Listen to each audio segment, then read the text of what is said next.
secret is all of you are the perfect people to deal with all of our kind of environmental issues and emergencies and things, because those three factors, working with people, teaching them, having that passion for the environment and working across different parts of society is really unique for a sector and a group of people. I've worked with, on an environmental sense, people from brain surgeons to, bin lorry drivers.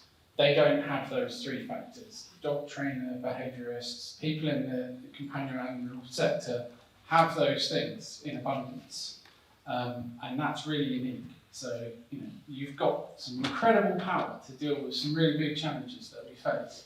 That kind of sweet spot there, you're all superheroes, and maybe don't know it, so it's brilliant. So, I'm not going to sort of go through all of the kind of environmental challenges. As Karen said, it's been a tough week, and while there's been issues politically, there's quite significant things reported about ecological issues around the world. We've had really bad heat waves in the summer that weren't projected for 18 years to happen in this area, the kind of heat that we experienced in the UK. So you don't need to go through that, you don't want that, and you probably need a second tax session to go through that. But just to kind of give an idea, we're massively passionate about this pact.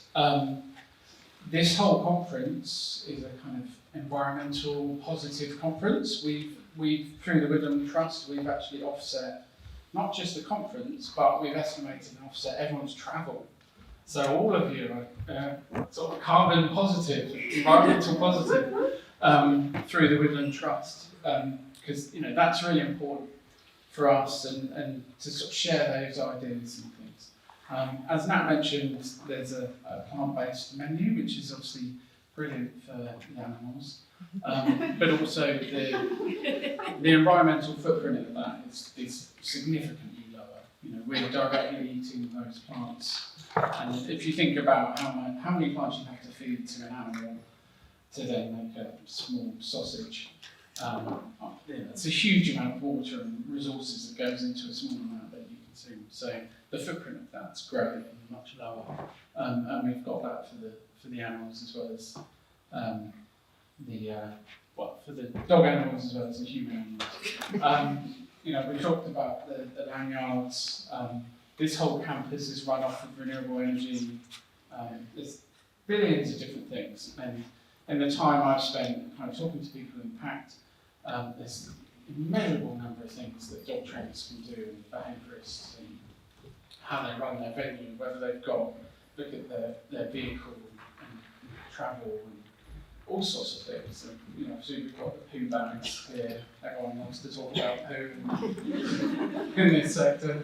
We've got a little compost poo bin that we've got in our campus. So there's lots of things you can do, and through connecting with different people, you can come up with even more of those ideas. So obviously we're kind of talking about connecting here. You can obviously all connect with each other, but there's a whole environmental sector that you can connect with across the world. I'm a member of IEMA, the largest environmental institute in the UK.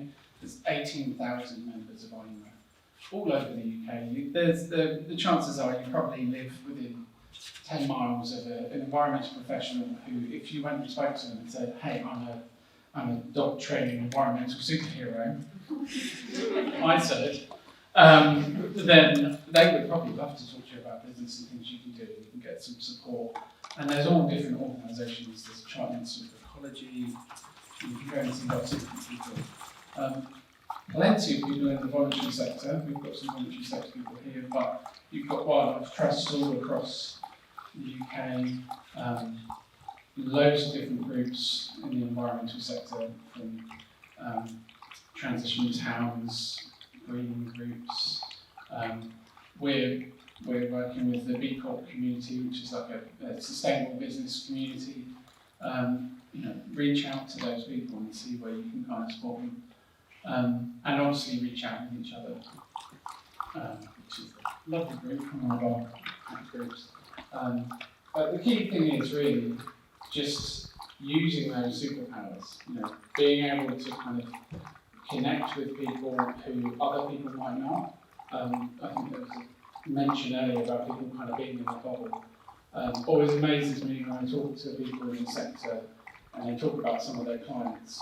I've been on a training course, I think it was Guru, with a ITV newsreader who has a really powerful way of communicating.